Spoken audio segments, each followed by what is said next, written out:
చంకుంది జ్ఞాపకం, ఇసుకరేణుకుంది జ్ఞాపకం, ఈ పదార్థానికుంది జ్ఞాపకం. గూగుల్ చెప్పలేని వింత రహస్యాలన్నీ బైబిల్ ముందే తెలిపెను. శాస్త్రం చెప్పలేని సృష్టి రహస్యాలన్నీ బైబిల్ ముందే తెలిపెను.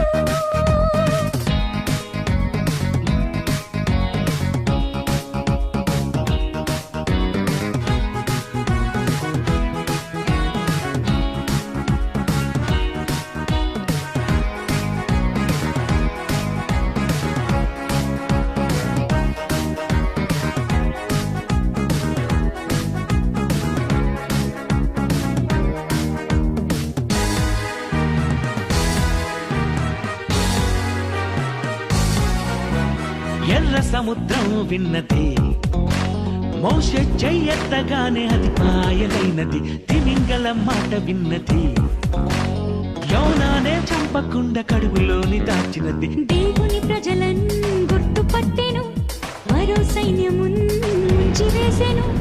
దేవుని మాటలని జ్ఞాపకముంచుకొని తన ప్రజలను దాటింపచేసెను. యోనానే గుర్తుపట్టి తిమింగలం దాచుకొని భద్రంగా దరికి చేర్చెను. బెతస్దా కోనేరులు ఎవరు దూకెను, ముందు ఎవరు దూకారో గుర్తుపట్టెను. ఈ నీటికి జ్ఞాపకమున్నది, దానికి గుర్తించే శక్తి ఉన్నది. గూగుల్ చెప్పలేని వింత రహస్యాలన్నీ బైబిల్ ముందే తెలిపెను. శాస్త్రం చెప్పలేని సృష్టి రహస్యాలన్నీ బైబిల్ ముందే తెలిపెను.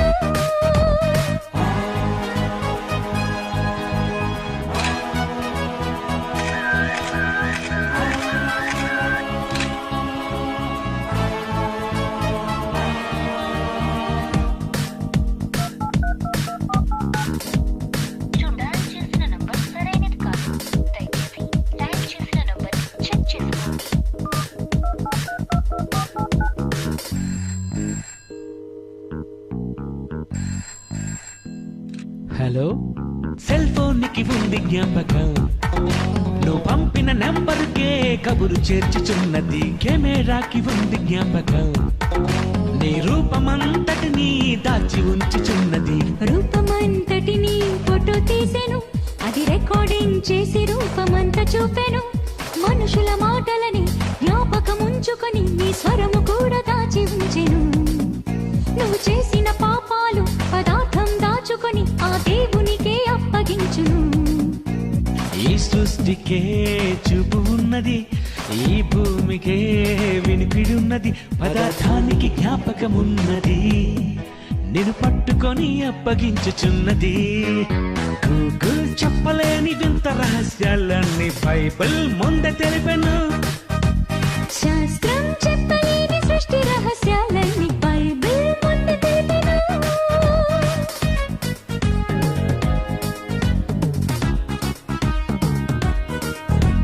శాస్త్రవేత్తలే దీనికి ఒప్పుకున్నది.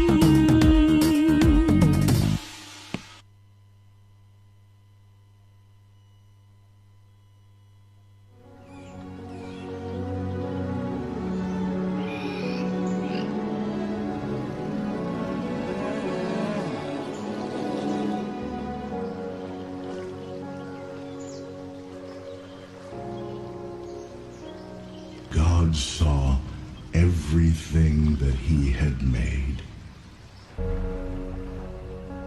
and behold, it was very good.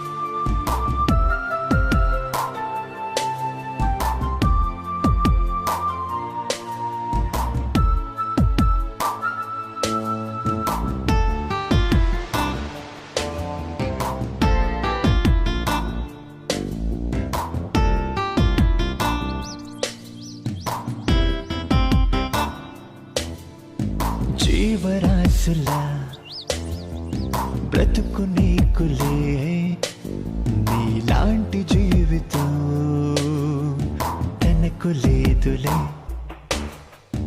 మనిషిలాగా ఇది మాట్లాడలేదులే, నీలాంటి జ్ఞానము తనకు లేదులే. వాటి జీవితం నీలాంటిది కాదులే, నీలాగా సుఖమైన జీవితం లేదులే. అది బ్రతుకుతున్న బ్రతుకు నీకే, మరణమైన బ్రతుకు నీకే. వాటి జీవితం నీలాంటిది కాదులే. జీవరాశులా బ్రతుకు నీకులే, నీలాంటి జీవితం తనకు లేదులే.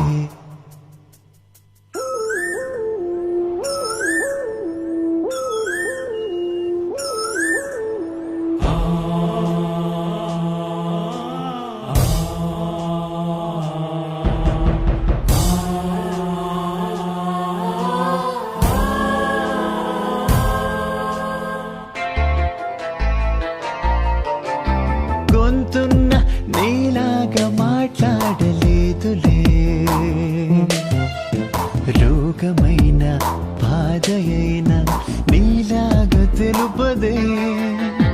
గొంతున్న నీలాగా మాట్లాడలేదులే,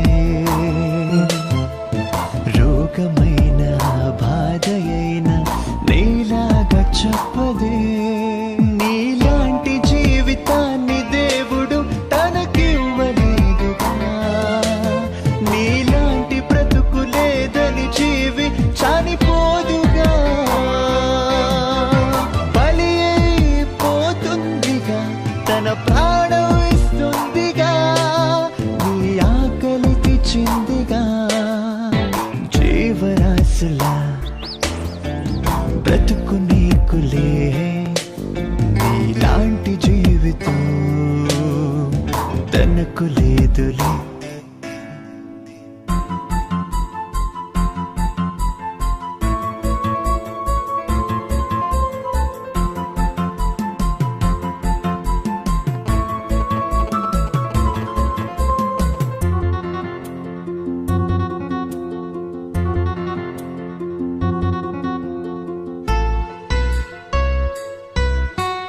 ప్రతి జీవిని చేసావుగా నీవు బానిసగా, నీ బరువు మోస్తూ సేవ చేస్తూ సుఖమునిస్తుందిగా.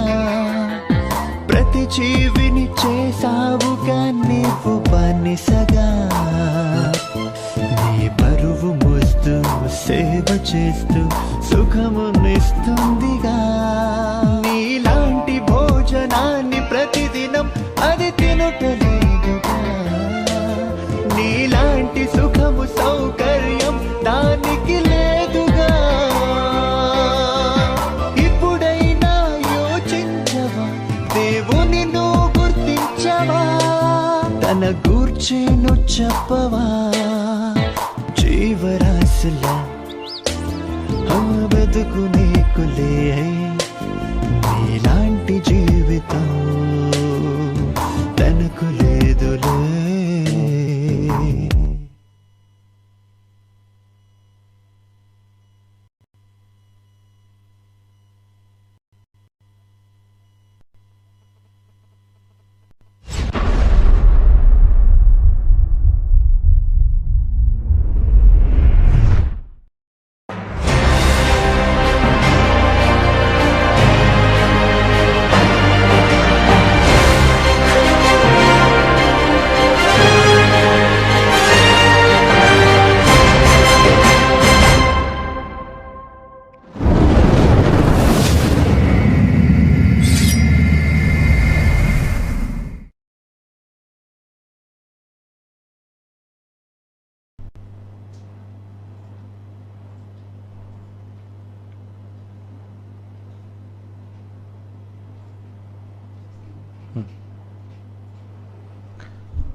సందేహాత్మక సమస్యలకు సందేశాత్మక సమాధానాలని ఈ బైబిల్ ప్రశ్నోత్తరాల కార్యక్రమానికి ఇచ్చేసిన మీ అందరికీ కూడా క్రీస్తు నామములో శుభాలు స్వాగతాన్ని పలుకుతూ, మరి ఈ వారంలో మన ముందున్న ప్రశ్నలను ఒకదాని వెంట ఒకటి బైబిల్లో పరిశీలించి సమాధానాన్ని వెతుకుదాం, తెలుసుకుందాం.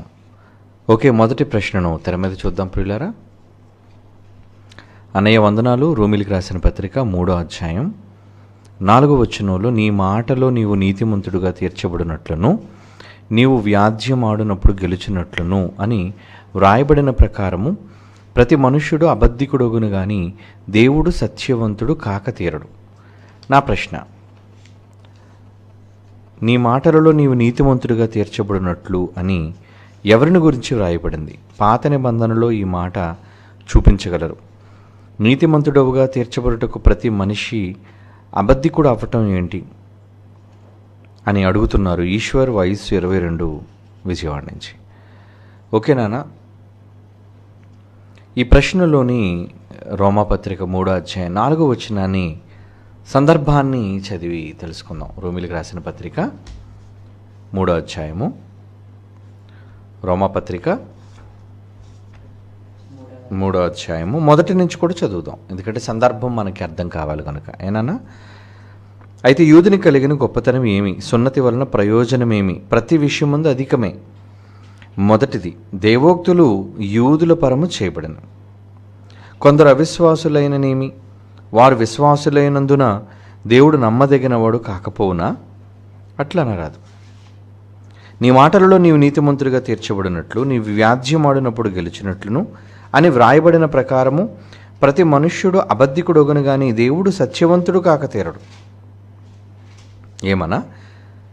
దుర్నీతి దేవుని నీతికి ప్రసిద్ధి కలుగజేసిన ఎడల ఏమందము? ఉగ్రత చూపించు దేవుడు అన్యాయస్తుడుగునా? నేను మనుష్య రీతిగా మాట్లాడుచున్నాను. ఇక్కడ సందర్భాన్ని మనం చూడగలిగితే ప్రియులారా, మొదటిగా దైవోక్తులు ఎవరి పరం చేయబడ్డాయి అన్నది ఇక్కడ చెబుతున్నారు చూడండి. 2వ వచనంలో దైవోక్తులు యూదుల పరము చేయబడును అంటే ఇశ్రాయేలీయులైన వారికి మొదటిగా దేవుని మాటలు వెళ్ళాయి.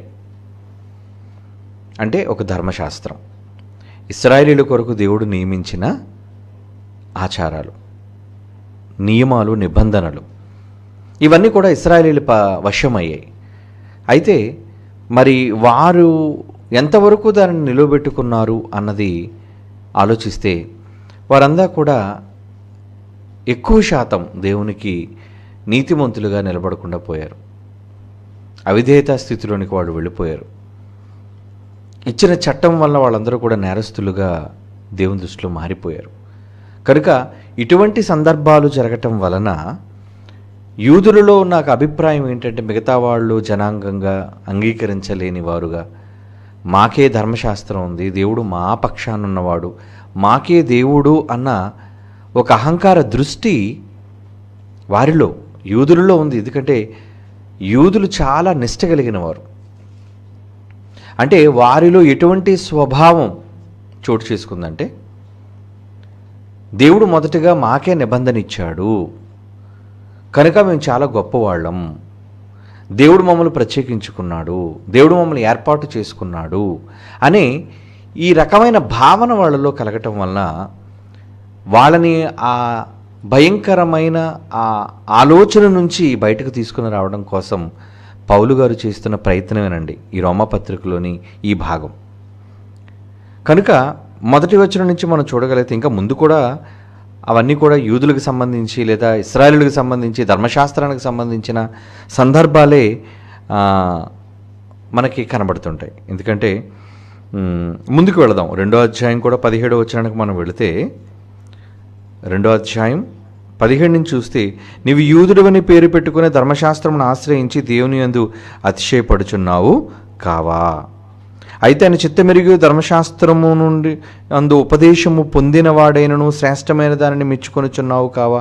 జ్ఞాన సత్య స్వరూపమైన ధర్మశాస్త్రము గలవాడయుండి నేను గుడ్డివాడుకు త్రోవ చూపువాడను, చీకట్లో ఉండి వారికి వెలుగును, బుద్ధిహీనులకు శిక్షకుడును, బాలులకు ఉపాధ్యాయుడనై ఉన్నావని నీ అంతటి నీవే ధైర్యము వహించుకొనుచున్నావు కావా అంటున్నాడు. చూడండి, అంటే ఇశ్రాయేలీలో ఎటువంటి జాడ్యం ఉందంటే నేను చాలా గొప్పోణ్ణి. వాళ్ళు ఎలా భావిస్తున్నారు అంటే 19వ వచనం ఏమండి, నేను గుడ్డివారికి తోవ చూపువాడను, చీకటిలో ఉండే వారికి వెలుగు లాంటి వాడిని, బుద్ధిహీనులకు శిక్షకుడును, బాలులకు ఉపాధ్యాయుడును అని నీ అంతటి నీవే ధైర్యం వహించుకొనుచున్నావు కావా? ఎదుటివానికి బోధించు నీకు నీవే బోధించుకొనవా? ఇలా ధర్మశాస్త్రం కలిగిన వారుగా ఉన్నారు కదా, అందరినీ నేరస్తులు అంటున్నారు. మీ జనాంగం కాని వారందరినీ చిన్న చూపు చూస్తున్నారు. మరి మీకున్న గొప్పతనం ఏంటి? మరి ధర్మశాస్త్రం మీకు అప్లై అవ్వదా? ధర్మశాస్త్ర ప్రకారంగా మీరు నేరస్తులు కారా? దేవుని దృష్టిలో అందరూ సమానమే. ధర్మశాస్త్ర ప్రకారంగా ఎవరు నేరం చేస్తే వాళ్ళు అపరాధులే. కనుక ఈ విషయాన్ని వాళ్ళ మనసులో చూపించడం కోసం ఇదంతా కూడా పౌలు గారు ఈ పత్రికలో వివరణ ఇస్తూ ధర్మశాస్త్రాన్ని బట్టి వాళ్ళలో కలిగిన ఆ జాడ్యాన్ని నిర్మూలించడానికి ఆయన ప్రయత్నిస్తున్నారు. అందులోని భాగంగానే ఇదిగో ఈ మాట అంతటిని చెబుతూ 2వ అధ్యాయంలో 17 కథని చదివాం. ఇంకొంచెం కిందకు వద్దాం. 25వ వచనం చూడండి. 25వ వచనం, రోమీలకు రాసిన పత్రిక 2వ అధ్యాయము 25వ వచనం, నీవు ధర్మశాస్త్రమును అనుసరించి ప్రవర్తించువాడవైతివా సున్నతి నీకు ప్రయోజనకరమగును గాని ధర్మశాస్త్రమును అతిక్రమించువాడవైతివా నీ సున్నతి కాకపోను. అంటే మీరు ధర్మశాస్త్రం ఉంది, మేము చాలా దేవుని యందు నిష్ట కలిగిన వారము, దేవుడు మమ్మల్ని ప్రత్యేకపరుచుకున్నాడని వెర్రవీగే మీరు ఏదో సున్నతి మేము పొందేశాము, మేము సున్నతి లేని అన్ని జనులు లాంటి వాళ్ళం కాదు. ఏమండి, ఒకరోజు మన భారతదేశంలో ఎలా అయితే అండి ఈ కుల వ్యవస్థ ద్వారా అగ్రవర్ణాల వాళ్ళు, అగ్రకులాల వాళ్ళు మరి దిగువ నిమ్నజాతి కులానికి చెందిన వాళ్ళని ఎలాగైతే హేయంగా అంటరాని వాళ్ళుగా చూసే భయంకరమైన జాడ్యం ఉందో, ఇశ్రాయేలులో కూడా అటువంటిది బయలుదేరిందండి. అంటే దేవోక్తులు దేవుడు మొదట మాకే ఇచ్చాడు, మమ్మల్ని దేవుడు ఏర్పాటు చేసుకున్నాడు, ఇశ్రాయేలు అంటే చాలా గొప్ప ప్రజలం మేము. ఏమండి, వాళ్ళు చేసిన దుర్మార్గాలు, దేవుని పట్ల వాళ్ళు చేసిన తిరుగుబాటు అని మర్చిపోయారు వాళ్ళు. ఏదో దేవుడు ప్రత్యేకించి వాళ్ళకి ధర్మశాస్త్రం ఇచ్చాడు కాబట్టి మిగతా వాళ్ళందరినీ గుర్తించలేదు అనే ఒక దౌర్భాగ్యపు ఆలోచనతో మిగిలిపోయారు వాళ్ళందరూ కూడా గర్వాంధులు. కనుక అలాంటి పరిస్థితుల్లో వాళ్ళకి బుద్ధి చెబుతున్నాడు 25వ వచనంలో, నీవు ధర్మశాస్త్రం అనుసరించి ప్రవర్తిస్తావా? నువ్వు యూదుడిని అని చెప్పుకుంటున్నావే, అదే ఇశ్రాయేలీయులు. నువ్వు ఎప్పుడు యూదుడు అవుతావు? సున్నతి నీకు ఉన్నది కాబట్టి, నువ్వు పుట్టిన 8వ దినాన్ని సున్నతి చేయించుకున్నావు కాబట్టి నీ యూదుడువా? కాదంటున్నాడు. చూడండి, సున్నతి నీకు ప్రయోజనకరమగును కానీ ధర్మశాస్త్రమును అతిక్రమించేవాడవైతివా. పుట్టిన 8వ రోజు కాదర్రా సున్నతి చేసుకోవటం, ధర్మశాస్త్రంలో దేవుడు చెప్పిన మాట ప్రకారంగా చేసేవాడే యూదుడు. ఒకవేళ అలా నువ్వు చెయ్యకపోతే నీ సున్నతి కాకపోవును అంటున్నాడు. చూడండి, కనుక ఏదో మేము సున్నతి వల్లనే మేము గొప్పవాళ్ళం అయిపోయాం, మేము పెద్ద ప్రత్యేకింపబడిన వాళ్ళం అనుకునే ఈ దౌర్భాగ్యమైన ఆలోచన మీలో ఉండకూడదు అని వాదిస్తూ ఇవన్నీ చెబుతున్నాడండి. అని 28వ వచనం, బాహ్యమునకు యూదుడైన వాడు యూదుడు కాడు. ఏదో నేను యూదుడిని గొప్పగా చెప్పుకుంటావేంటి? ఏదో బయటకు నువ్వు వస్త్రధారణ వేసుకోవటం వలనో, లేదా ఏదో ఆచారాలు పద్ధతులు పాటించడం వలనో నువ్వు యూదుడు కావు ధర్మశాస్త్రాన్ని బట్టి. మరి దేనిని బట్టి అంటున్నాడు చూడండి, అయితే అంతరంగమందు యూదుడైన వాడు యూదుడు. అంటే దేవుడు కూడా ఆ రోజుల్లో కూడా అంతరంగాన్ని చూశాడు. ధర్మశాస్త్రాన్ని మీరు గౌరవిస్తున్నారా? దేవుని యందు భయభక్తులు కలిగి మీరు ఉన్నారా? కనుక అంతరంగాన్ని దేవుడు చూసేవాడు కాబట్టి, ఏదో మీరు పద్ధతులు, ఆచారాలు, నిబంధనలు చేస్తున్నారు కాబట్టి మీరు ఇశ్రాయేలు కారు, యూదులు కారు మీరు అని వాదిస్తూ 29, అంతరంగమందు యూదుడైన వాడే యూదుడు మరియు సున్నతి హృదయ సంబంధమైనది ఆత్మయందు జరుగునదే కానీ. అంటే సున్నతిని కూడా ఆత్మ సంబంధంగా చేసేసాడు. చూడండి, ఏదో పుట్టిన 8వ దినాన్ని పసిబిడ్డకి మగవాడికి చేసేది అనుకుంటున్నారా సున్నతి అంటే? అని సున్నతి హృదయ సంబంధమైనదై ఆత్మయందు జరుగునదే కానీ అక్షరము వలన కలుగునది కాదు. అక్షరం అంటే మాకు దేవుడు మోషే ద్వారా ఇచ్చిన నియమ నిబంధనలు ఉన్నాయి, ధర్మశాస్త్రం ఉంది, చట్టం ఉంది, అక్షరం ఉంది మాకు అనుకుంటున్నారు. అక్షరాన్ని నమ్ముకునే పిచ్చివాళ్ళారా మీరు? శరీరాన్ని బట్టి కాదర్రా యూదులు, అంతరంగాన్ని బట్టే మీరు యూదులుగా మీరు మార్చబడతారు అన్న విషయాన్ని మరొక్కసారి వాళ్ళకి బుద్ధి వచ్చేటట్టుగా చెప్తున్నాడు పౌలు. ఇదండి సందర్భం. దాని కంటిన్యూషన్. అట్టివానికి మెప్పు మనుషుల వల్ల కలగదు, దేవుని వలననే కలుగును. అట్లయితే యూదుని కలిగిన గొప్పతనం ఏంటి? మరలాగైతే యూదుడు ఏ విషయంలో గొప్పోడు? అది యూదులు ఎందులో గొప్పోడు కాడా? యూదులు గొప్పోడు అని వాదించే యూదులారా, అలాంటి వాళ్ళతో చెబుతున్నాడు అనమాట. ఏమని? సున్నతి వలన ప్రయోజనమేమి? అలాగైతే సున్నతి పొందారు కదా, దాని వల్ల ప్రయోజనం ఏంటి? ప్రతి విషయం అంది అధికమే. అంటే నిజంగా అన్ని విషయాలు నెంబర్ 1 స్థానంలో మీరే ఉన్నారు, యూదులకే ఇచ్చాడు అవకాశం అని కింద చెప్తున్నాడు. ఏంటి? మొదటిది, దైవోక్తులు యూదుల పరమ చేయబడును. అంటే ధర్మశాస్త్రాన్ని, ప్రవక్తలని, గ్రంథాలని దేవుడు యూదులకే వ్రాయించి ఇచ్చాడు.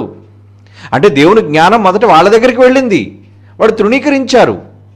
కనుక యూదులకున్న గొప్పతనం ఏంటంటే, అవును గొప్పతనమే, మొదటగా వాళ్ళకే దేవుడు ఎన్నిక చేసుకున్నాడు.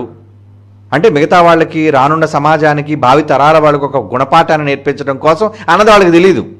ఏమంటే ఈరోజు మనకు అర్థమవుతుంది ఎందుకు కూడా ధర్మశాస్త్రం ఇచ్చాడని. కానీ వాళ్ళు అనుకున్నారు ఏదో మిగతా జనాంగాలన్నింటిలో మేమే గొప్పవాళ్ళం, అందుకే దేవుడు మాకే ధర్మశాస్త్రాన్ని ఇచ్చాడు అనే వెర్రవీగే వాళ్ళతో మరి పౌలు గారు వాళ్ళకు బుద్ధి వచ్చేటట్లుగా రాస్తున్నాడు అనమాట ఇవన్నీ. మొదటిది, దైవోక్తులు యూదుల పరమ చేయబడును. కొందరు అవిశ్వాసులైననేమి, వారు విశ్వాసులైనందున అవిశ్వాసులైనందున దేవుడు నమ్మదగిన వాడు కాకపోనా? అంటే యూదులలో అవిశ్వాసులై ఉన్నారు, చాలామంది దేవుడు నమ్మని వాళ్ళు ఉన్నారు. అయితే ఏంటట అంటే వాదించి మాట్లాడుతున్నాడు చూడండి. కొందరు అవిశ్వాసులైననేమి, వారు అవిశ్వాసులైనందున దేవుడు నమ్మదగిన వాడు కాకపోనా? అంటే యూదుల్లో అధిక శాతం మంది ప్రభువును నమ్మలేదు, సిలువేసింది వాళ్లే, అంతే కదండి.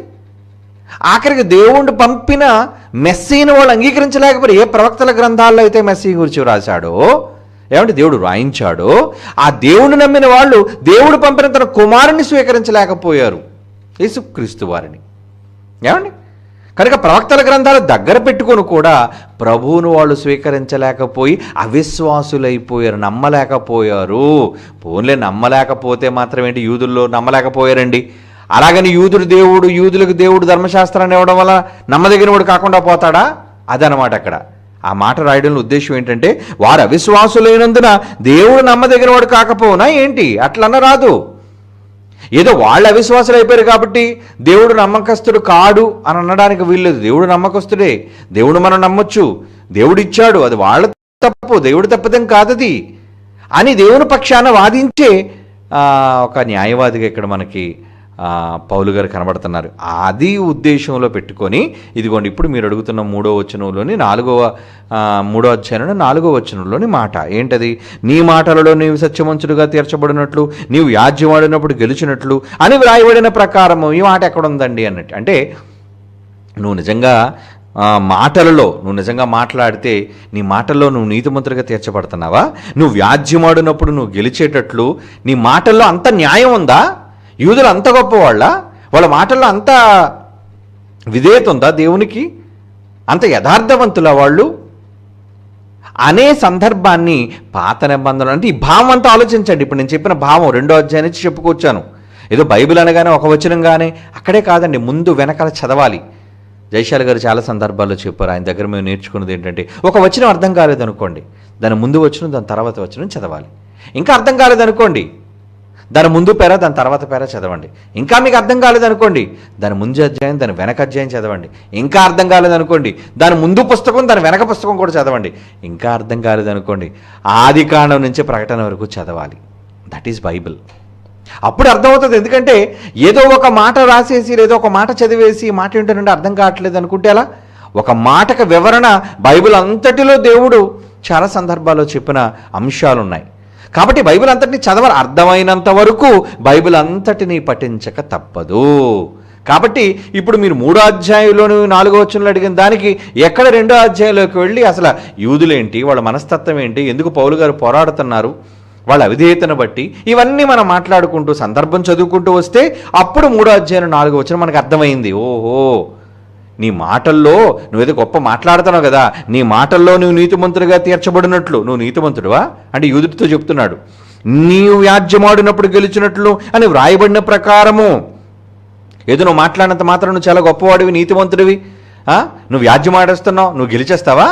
నీ మాటల్లో నువ్వు యథార్థవంతుడువా అని దేవుడు ఒకవాడు అడుగుతాడు. అప్పుడు నువ్వేం సమాధానం చెప్తావు అని దేవుడు రాయించాడు. అంటే ఇదే సందర్భాన్ని, అంటే యూదులకున్న మనస్తత్వాన్ని గురించి ఎక్కడో రాయించిన ఒక సందర్భాన్ని పౌలు గారు రాశారు. యాజ్ ఇట్ ఈజ్గా అవే మాటలని కాదు, కీర్తనల గ్రంథంలో చూడండి. అంటే ఈ సందర్భం అక్కడ ఉంటుంది. ఏంటి ఆ సందర్భం? చదవండి ఒకసారి. కీర్తనల గ్రంథము 51వ కీర్తన 4వ వచనం చూడండి, కీర్తనల గ్రంథం 51వ కీర్తన 4వ వచనం. అక్కడ ఏమంటున్నాడు? నీకు కేవలం నీకే విరోధముగా పాపము చేసి ఉన్నాను, నేను పాపము చేసి ఉన్నాను. దృష్టి ఎదుట నేను చెడుతనము చేసి ఉన్నాను. అంటే ఇశ్రాయేలీయులైన వాళ్ళు దేవుని పట్ల వాళ్ళు చూపించిన స్వభావం ఏంటంటే దుష్టులుగా ఉన్నారు వాళ్ళు. అదే చెప్పుకుంటున్నాడు ఇక్కడ భక్తుడు. ఏమని? దృష్టి యందు నేను చెడుతనము చేసి ఉన్నాను. నీ దృష్టి యందు నేను చెడుతనము చేసి ఉన్నాను. కావున ఆజ్ఞ ఇచ్చినప్పుడు నీవు నీతిమంతుడుగా అగుపడుదువు. అంటే దేవుడు ఇచ్చేటప్పుడు, ఆజ్ఞ ఇచ్చేటప్పుడు నీవు నీతిమంతుడుగా అగుపడుదువు. తీర్పు తీర్చినప్పుడు నీవు నిర్మలుడుగా కనబడతావు. అంటే మీకు తీర్పు జరిగినప్పుడు, దేవుని దగ్గర నుంచి సమాధానం వచ్చినప్పుడు, అప్పుడు మీరు బయటపడతారు. మీరు యథార్థవంతులా కాదా, మీరు విశ్వాసులా కారా? ఏమండి? కనుక ఆ సందర్భం ప్రస్ఫుటంగా కనబడేటట్లుగా నీ మాటలలో నీవు నీతిమంతుడిగా తీర్చబడినట్లు అన్నది, నీ మాటల్లో నీవు నీతిమంతుడిగా తీర్చబడును, నీ వ్యాజ్యమాడినప్పుడు గెలిచినట్లు అనేది కీర్తన గ్రంథంలో రాయబడిన ఆ సందర్భంలో నా భాగాన్ని యాజ్ ఇట్ ఈస్గా మాటలు కాదండి, ఆ అంశాన్ని తీసుకొని వచ్చి పౌలు గారు ఇక్కడ దాన్ని వివరిస్తున్నారు ఎగ్జాంపుల్గా. మరలా చదువుతాం ఆ మాట. కీర్తన గ్రంథంలోని 51వ కీర్తనలోని 4వ వచనం. నీకు కేవలము నీకే విరోధముగా నేను పాపము చేసి ఉన్నాయా. నీకు విరోధంగా నేను పాపం చేశానయ్యా. నీ దృష్టి ఎదుట నేను చెడుగా మారిపోయానయ్యా. కావున ఆజ్ఞ ఇచ్చినప్పుడు నువ్వు ఇచ్చిన ఆజ్ఞలో నువ్వు నీతిమంతుడు, నువ్వు యథార్థవంతుడు. దేవుడు చెడ్డవాడా? ఎందుకంటే పైన ఒక మాట అన్నాడు చూసారా, వాడు అవిశ్వాసులైనంత మాత్రాన దేవుడు నమ్మదగినవాడు కాకపోనా? అమ్మమ్మ, దేవుడు మంచోడు, దేవుడు ఉత్తముడు. ఆజ్ఞ ఉల్లంఘించింది మనుష్యులు, ఇశ్రాయేలీయులు, యూదులు, దేవుడు కాడు. ఏమండి?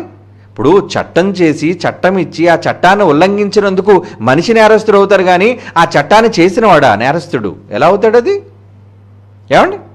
ఇప్పుడు మన ఐపీసీ సెక్షన్, ఇండియన్ పీనల్ కోడ్లో చాలా సెక్షన్లు, కొన్ని వందల సెక్షన్లు ఉన్నాయండి. ఈ సెక్షన్ అన్నిట్లో ఎప్పుడు మీకు ఏదైనా అప్లై అవుతుంది? ఆ చట్టం పరిధిలోనికి మీరు వచ్చినప్పుడు, లేదా ఆ చట్టాన్ని మీరు ఉల్లంఘించినప్పుడు. కనుక ఉల్లంఘించినవాడు నేరస్తుడు అవుతాడు. మరి మనిషి నేరస్తుడు అయ్యాడు కాబట్టి చట్టం చెడ్డదా? కాదు, చట్టం ఎప్పుడు మంచిదే.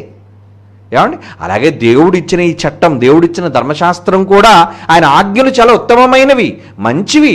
అవి పాటించకపోవడం వల్ల యూదుల అవిశ్వాసులుగా మారిపోయారు, నమ్మకుండా పోయారు. అది వాళ్ళ వైఫల్యం. కనుక దేవుడు నమ్మదగినవాడు కాకపోవునా అట్లా అనరాదు. ఎందుకంటే నీ మాటల్లో నువ్వు నీతిమంతుడిగా తీర్చబడినట్లు, నీ వ్యాజ్యమాడినప్పుడు గెలిచినట్లు నువ్వు రాయబడిందే. అదే ఇప్పుడు మనం చదువుతున్న మాట 51వ కీర్తనలోని 4వ వచనం. మళ్ళా చదవండి ఆ మాట. నీకు కేవలం నీకే విరోధంగా నేను తప్పు చేశానయ్యా, నేను చెడుతనం చేశాను నాయనా. కావున ఆజ్ఞ ఇచ్చినప్పుడు నీవు నీతిమంతుడుగా అగుపడదు. నువ్వు ఈ ఆజ్ఞ విషయంలో నువ్వు నీతిమంతుడివి. తీర్పు తీర్చినప్పుడు నువ్వు చాలా నిర్మలమైన మనసుతో చెప్తావు, పక్షపాతం నీకు లేదు. కనుక దేవుడు ఎప్పుడు యథార్థవంతుడు. దేవుణ్ణి తప్పు పట్టకండి అని అటు ధర్మశాస్త్రాన్ని కాపాడుతూ, దేవుణ్ణి డిఫెండ్ చేస్తూ, దేవుడు ఉత్తముడని చెబుతూ, నేరస్తుడైన యూదుణ్ణి ఒక నేరస్తుడుగానే చూపించడం కోసం పౌలు గారు పడుతున్న ప్రయాసమేనండి ఈ మాటల యొక్క అర్థం. అని వ్రాయబడిన ప్రకారము ప్రతి మనుష్యుడు అబద్ధికుడోగును కానీ దేవుడు సత్యవంతుడు కాక తీరడు. మనిషి అబద్ధికుడైతే అయిపోతాడు. ఏమండి? ప్రతి మనుషుడు అబద్ధికుడా? అవును, ఎక్కడో దగ్గర అబద్ధం ఆడతాడు. ప్రతి మనిషి అబద్ధం ఆడతాడండి. ప్రతి మనిషి అబద్ధికుడే. ఎందుకంటే దేవుడు సత్యవంతుడు. మనుషులందరూ అబద్ధికులైతే అయ్యారేమో కానీ దేవుడు మాత్రం సత్యవంతుడు కాక మానడు అన్నడట. అన్ని విషయాల్లో ఒక్క మాట, ఒక పొల్లు, ఒక సున్నా విషయంలో కూడా ఆయన అబద్ధమాడని వాడు. ఆయన యందు అసలు అబద్ధమే లేదు, అసత్యానికి అసలు తావే లేదు.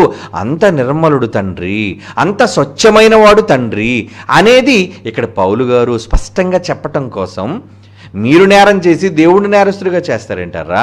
ఆయన చాలా తీర్పు తీర్చేటప్పుడు నిర్మలుడు, ఆయన మాటల్లో చాలా ఉత్తముడు, ఆయన ఆజ్ఞలు చాలా గొప్పవాడు అని దేవుణ్ణి గొప్ప చేస్తూ అని వ్రాయబడిన ప్రకారం ప్రతి మనుష్యుడు అబద్ధికుడు కానీ ఆగుడు కానీ దేవుడు మాత్రం సత్యవంతుడు కాక మా తేరడు అంటున్నాడు. చూడండి, ఖచ్చితంగా దేవుడు సత్యవంతుడే.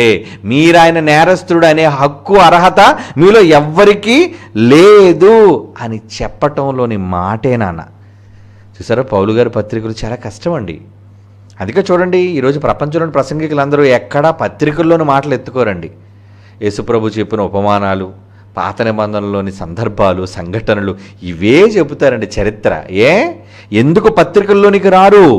పత్రికలు చాలా కష్టం అండి. దానికి జ్ఞానం కావాలి, దానికి అనుభవం కావాలి, దానికి దేవుని యొక్క అనుభవం అంటే దేవుని యొక్క సంకల్పాన్ని అర్థం చేసుకున్న వాళ్ళు, బైబిల్ అంతటిపైన అవగాహన కలిగిన వాళ్ళు మాత్రమే పత్రికల్లోని జ్ఞానాన్ని విశదీకరించగలరు. కనుక ఈ మాటలోని ఎంత సబ్జెక్ట్ దాగి ఉందో చూసారా?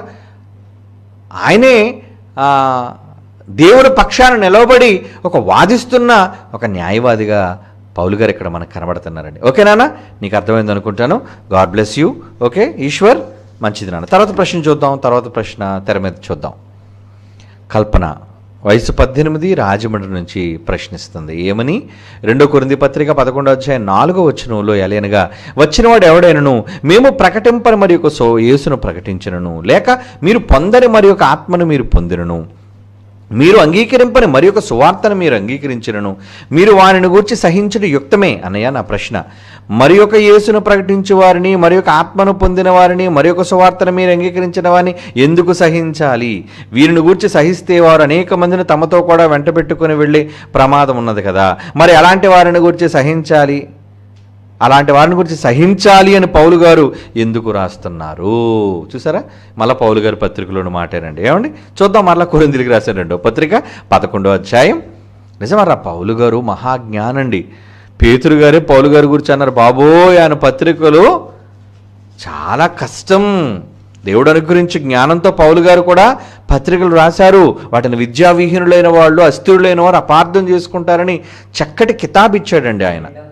పేతురు రాస్తున్న 2వ పత్రిక 3వ అధ్యాయము 16వ వచనం చదివితే పౌలు పత్రికల యొక్క వాల్యూ పేతురు గారికి అర్థమైందండి. ఎందుకంటే సహజంగా పేతురు ఏమండి దేవుని యొక్క అనుగ్రహం కలిగిన వారు అయినప్పటికీ చిన్నప్పటి నుంచి ఆయనకి చదువు లేదు, పామరుడు ఆయన. ఏమంటే చేపలు పట్టేవాడు కదా, విద్య లేనివాడు ఆయన. కనుక పేతురు గారి పత్రికలు కొని పౌలు గారి పత్రికలు చదవండి, తేడా తెలిసిపోద్ది. పౌలు గారి మాటలన్నీ కూడా ఎలా ఉంటాయంటే పాత ధర్మశాస్త్రాన్ని తీసుకుని వచ్చి అంతా ఏమండి ప్రశ్న ఆయనే వేస్తాడు, జవాబు ఆయనే చెబుతాడు, ఎదుటి వాళ్ళ గురించి వాదిస్తాడు, ఎవరిది తప్పో నిరూపిస్తాడు. ఆయన పత్రికలు చాలా కష్టతరంగా ఉంటాయి. అందుకనే పేతురు గారి స్వయంగా పౌలు గారి గురించి ఏమంటున్నారు చూడండి. ఏమంటున్నారు అక్కడ? అయితే పౌలు గారు రాసిన పత్రికలలోని కొన్ని సంగతులను గ్రహించుట కష్టమైనవి. వీటిని ఏంటి కష్టమైనవి అంటున్నాడు ఏంటి? పౌలు గారు పత్రికలు అంత కష్టమైనవా? అవునండి, కష్టమైనవి. కాబట్టి మీరు బైబిల్ చదివేటప్పుడు, ముఖ్యంగా పౌలు గారి పత్రికలు చదివేటప్పుడు మాత్రం అన్ని సందర్భాలు తెలియాలి. ముఖ్యంగా పాత నిబంధన చట్టం, ధర్మశాస్త్రం, దేవుని సంకల్పం ఇవన్నీ తెలియాలి. ఇవన్నీ తెలియకుండా ఎలా మీరు వాక్యం చెప్తారు? ఎలా మీరు దానికి జవాబు చెప్పగలరు చెప్పండి? కనుక ఇప్పుడు చదువుతాం. కొరింథీయులకు రాస్తున్న 2వ పత్రికలోని సోదరీమణి అడుగుతున్న ప్రశ్న 11వ అధ్యాయం ఏమండి 4వ వచనం కదా, 4వ వచనం కదా, మొదటి వచనం నుంచి చదువుతాం. మొదటి వచనం నుంచి ఏంటది? కొంచెం అవివేకముగా నేను మాట్లాడినను మీరు సహింపవలనని కోరుచున్నాను. అంటే ఈయన అవివేకంగా మాట్లాడడం ఏంటి? అసలు పౌలు గారు అవివేకంతో మాట్లాడతారా? అంటే కొరింథీయులు బుర్రతిరుగుడు అనమాట. కొరింథీలో ఉన్నవాళ్ళు ఎలాంటి వాళ్ళు? అందులో పౌలు గారు చెప్పిన వాటినే తప్పు పట్టేటంతటి వాళ్ళుగా వీళ్ళున్నారు. ఏమండి పౌలు గారి విషయంలోనే కామెంట్ చేసేవాళ్ళుగా వీళ్ళున్నారు. అంటే పౌలు గారిని ఏమండి చాలా చిన్నగా చూసే అభిప్రాయం కొరింథీల్లో ఉందనే ఒక ఆలోచనతో ఆయన పత్రిక రాసేటప్పుడును ఏమండి చెప్పకనే చెప్పడం అంటారు చూసారా? కొట్టినట్టు దెబ్బ తెలియకుండానే దెబ్బ తగిలేటట్టు కొట్టడం. అది ఏమండి పోలీసులు దెబ్బ కొడతారు కానీ దెబ్బ కనబడదు. ఏమండి అది పోలీస్ స్టైల్ అంటారు దాన్ని. వాళ్ళు శుభ్రంగా చెత్త కొడతారు కానీ ఎక్కడా బయటికి గాయాలు కనబడదు. ఎందుకంటే ఆ గాయాలు కనబడకుండా కొట్టే విధానం, ఆ స్టైల్ వాళ్ళకే తెలుసు.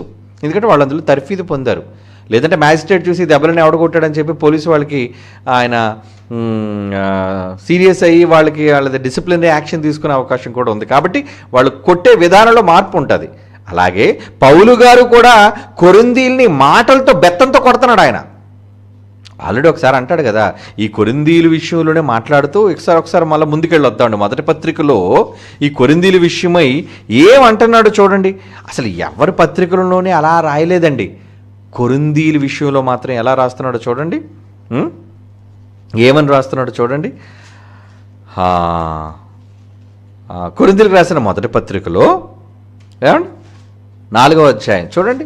కొరింథీయులకు రాసిన మొదటి పత్రిక 4వ అధ్యాయం 18వ వచనం చూడండి. కొరింథీయుల యొక్క మనస్తత్వం అంటే ఇప్పుడు సోదరీమణి 11వ అధ్యాయం 4వ వచనంలో అడిగిన ప్రశ్న మొదటి కొరింథీ పత్రిక చూస్తే ఎలా చూస్తున్నాం మనం. ఎందుకంటే మనకి ఆ టోటల్గా ఆ ఇన్ఫర్మేషన్ మనకు కావాలి అంటే, ఆ మాట వివరణ రావాలి అంటే ముందు లోతుల్లోనికి వెళ్ళాలి. అంటే కొరింథీయుల స్వభావం తెలుసుకోవాలి మనం. ఆ స్వభావం మొదటి పత్రికలో రాశాడండి ఆయన. ఏంటి ఆ స్వభావం చూడండి. 18వ వచనం మొదటి కొరింథీ పత్రిక 4వ అధ్యాయం 18వ వచనం. నేను మీ యొద్దకు రానని అనుకొని కొందరు ఉప్పొంగుచున్నారు. అంటే ఎలాంటి వాళ్ళు ఉన్నారన్నమాట కొరింథీల్లో. ఏమండి, కొరింథీ పట్టణం అండి యూరోప్ ఖండంలో ఉన్నది కదండి, మధ్యధరా సముద్రానికి ఉత్తర భాగాన్ని ఉంటుంది. కనుక అక్కడున్న కొరింథీ సంఘంలో ఉన్న వాళ్ళందరూ కూడా కొరింథీ పట్టణం చాలా పెద్దదండి. అలాంటి కొరింథీ పట్టణంలో సంఘం ప్రారంభమై అక్కడ సంఘం విస్తరిస్తున్న సమయంలో వాళ్ళకి పత్రికను పౌలు గారు రాస్తున్నప్పుడు అక్కడ ఉన్న వాళ్ళు పౌలు గారి గురించి ఏమనుకున్నారట, పౌలు రారులేండి అని కొంచెం చాలా ధీమాగా ఉండి ధైర్యంగా ఉన్నారట వాళ్ళు. అలాంటి వాళ్ళకి వచ్చి ఏమైనా వార్నింగ్ ఇస్తున్నాడు చూడండి. ప్రభు చిత్తమైతే త్వరలోనే మీ యొద్దకు వచ్చి వస్తాను, నేను రాను అనుకున్నారా? అప్పుడప్పుడు మాస్టర్ అంటాడు చూడండి, ఏరా నేను రాననుకున్నారా, టీచర్ని క్లాసులోకి రాననుకున్నారా, అందరూ గోల్ చేస్తున్నారేంట్రా? ఎవడో చెప్తాడు, అరే మాస్టర్ గారు రారట్రా ఈరోజు, ఎందుకంటే లెక్కల మాస్టర్ ఆడు వచ్చాడంటే బెత్తంతో చితకొట్టేస్తాడు అందరిని. కనుక ఎవడో చెప్పేస్తాడు ముందు పుకారు మన పక్కన ఉన్నాడు ఏమని, ఒరే ఈరోజు లెక్కల మాస్టర్ సెలవట్రా అనేసరికి అప్పుడు పిల్లలందరూ ఎవరికి అమ్మయ్యా ఆ లెక్కల మాస్టర్ మొదటి పీరియడ్తోనే మొదలెడతాడు రా బాబు. నిజంగా వాడు రాకపోవడం ఎంత ఆనందం అంటే, మనం హోంవర్క్ చేయలేదు, చాలా మంది తప్పు చేసినట్టు చితకొట్టేస్తారు బెత్తంతో. ఈరోజు రాలేదు, హ్యాపీ హుర్రే అనుకుంటారు. అప్పుడు వచ్చాడు అనుకోండి మాస్టర్ లోనికి, ఎలా ఉంటుంది పరిస్థితి? ఊరి నాయన ఎవడరా చెప్పాడు మా లెక్కల మాస్టర్ రాలేదని, అదిగో బెత్తంతో వచ్చేసాడు రా బాబు దరిద్రుడు అని మనసులో పిల్లలందరూ భయపడిపోతారు కదా. ఇప్పుడు కొరింథీయుల పరిస్థితి కూడా అదేనండి, అదే పరిస్థితి. అందుకే ఏమని మాట్లాడుతున్నాడు చూడండి, వాళ్ళ విషయం ఏం మాట్లాడుతున్నాడు చూడండి. 18వ వచనం, నేను మీ యొద్దకు రానని అనుకుని కొందరు ఉప్పొంగుచున్నారు. ప్రభు చిత్తమైతే త్వరలోనే మీ యొద్దకు వచ్చి ఉప్పొంగుచున్న వారి మాటలను కాదు. ఒరే మీరు ఎంత బలం ఉందో చూస్తాను రా, నేను స్వయంగా వస్తాను, మీ ఎవరిని విడిచిపెట్టను. ఏదేదో మాటలు నాకు వినబడుతున్నాయి, ఎవరెవరో ఏదో పిచ్చి పిచ్చి మాటలు మాట్లాడుతున్నారని నాకు తెలుసు. అవన్నీ నా దగ్గరికి వచ్చాయి. నేను రానని అనుకుంటున్నారేమో, వచ్చి నిలదీసి కడిగేస్తాను ఒక్కొక్కడిని. ఒరే మీ మాటలే కాదురా, నేను ఏం చేస్తాను అంటున్నాడండి. వారి శక్తి తెలుసుకుంటాను, మీ పవర్ ఎంత, మీ జ్ఞానం ఎంత, మీ బుద్ధి ఎంత, మీ ఆలోచన ఎంత తెలుస్తానండి, వచ్చి తెలుస్తా అంటున్నాడు చూడండి. భయపెడుతున్నట్టుగా ఏమంటే బెదిరిస్తున్నట్టు లేదు. పౌలు గారు ఏంటండి బెదిరిస్తున్నారు? అవును మరి, మహాజ్ఞాని. ఆయన బోధలు జైశాలి పీడి సుందరరావు గారి బోధల్లో ఉంటాయి. అమ్మ బాబు ప్రభు నమ్ము, పిచ్చకాళ్ళలాగా ఎందుకు ఉంటాయి? అయ్యా మా యేసు నమ్మండి, బాబు మా యేసు నమ్మండి. ఎందుకు ముష్టి బోధ ఇది? అధికారము కలిగిన బోధ. యేసు ప్రభు ఒప్పించాడు, సద్దుకాయలు నోరు ముయ్యించాడు. అలా ఉండాలి ఈ తరంలో బోధ. అంతేగాని బాబు బాబు బాబు మా ప్రభు నమ్ము, బాబు బాబు బాబు మా యేసుక్రీస్తు నమ్ము. ఎందుకంటే ఇలాగా ఎవరిని ప్రభువు కోసం బ్రతిమాలవలసిన అవసరం లేదు. రే డైమండ్ రా ఇది, ఏమంటే బంగారం బంగారం బంగారం ఉందనుకో ఏం చేస్తారు, బాబు బాబు బంగారం తీసుకో ప్లీజ్ బాబు అంటారా? నువ్వే మీద పడిపోతావు, క్యూ కట్టేస్తావు బంగారం ఇస్తున్నారంటే. దానికి ఉన్న వాల్యూ ఎలాంటిది? Bible is gold, more valuable than gold. ఏమండి వజ్ర వైడూర్యాల కన్నా అమూల్యమైన జ్ఞానం ఇది. దీనికోసం ఏమండి బ్రతిమాలని వింటున్నారుగా. ఏమండి నేను మాట్లాడుతున్న టాపిక్స్ కొన్ని వింటున్నారు కదా, సాటర్డే పూట క్షమించండి సండే పూట ఈవినింగ్ పూట. బైబిల్ ఎంత గొప్పది ఎన్ని విషయాల్లో. ఏమండి శాస్త్రవేత్తలే బలాదూరైపోయారు, శాస్త్రవేత్తలకే వెన్నెముకగా బైబిల్ ఉంది. ఎంత గొప్ప బైబిల్ని కలిగిన మనం ఆ బైబిల్ ఎంత గొప్పతో ప్రకటిస్తే ఏమండి లెంపలేసుకొని ప్రతివాడు అమ్మ బాబాయ్ బైబిల్ ఎంత గొప్ప జ్ఞాన గ్రంథం అని దాని ముందుకొచ్చి ప్రణమిల్లాలి ఎవరైనా సరే. అది పౌలు గారు కూడా అలాంటి వాళ్ళేనండి. నేను తెలుస్తాను మీ సంగతి, తెలుస్తానంటున్నాడు చూడండి. ఉప్పొంగుచున్న వారి మాటలు కాదు, వారి శక్తినే తెలుసుకుందును. దేవుని రాజ్యం మాటలతో కాదర్రా, శక్తితో ఉన్నది. ఏం కోరుకున్నారు చెప్పండి మీరు? బెత్తముతో మీ యొద్దకు రావాలనా, ప్రేమతో సాత్వికమైన మనస్సుతో మీ యొద్దకు రావాలనా అడుగుతున్నాడు చూడండి. అయినా ఏమండి కొరింథీయులు అంటే చిన్నపిల్లలు నిజంగా తరగతిలోనే. ఒకటో తరగతి రెండో తరగతి బడిలో పిల్లలా? పౌలు గారి దృష్టికి సంఘాలైనా అందులో దేవుని జ్ఞానం లేని వాళ్ళందరూ కూడా దేవుని జ్ఞానాన్ని పక్కత్రోవ పట్టించే వాళ్ళందరినీ కూడా ఎలా చూస్తున్నాడో తెలుసా? ఏమండి, చిన్న పిల్లలు. అలాంటి వాళ్ళ దగ్గరికి దేంతో వస్తానంటున్నాడు? ఏమండి, మేము పెళ్ళిళ్ళు అయిపోయి మా పిల్లలు కూడా పెళ్ళిడికి వచ్చేసారు, మేము ముసలోళ్ళు అయిపోయాం, ఏమండి పెద్ద పెద్ద ఎద్దుల్లో ఎదిగిపోయాం మేము, ఏంటి మమ్మల్ని బెత్తం తీసుకొని కొడతావా మీరు? ఏంటి పౌలు గారి మీద ఎంత కోపం వచ్చి ఉంటుందండి? రక్షణ మహాసభలు అని పెడితేనే కదండి వస్తారు. బెత్తపు మహాసభలు వచ్చిన వాళ్ళకి బెత్తం దెబ్బలు అన్నారు అనుకోండి, ఎవరు వస్తారండి? కానీ పౌలు గారు ఆ రోజు పెట్టిన సభలన్నీ అలాంటివేనండి. ఎందుకంటే ఆయన చాలా రఫ్ మ్యాన్.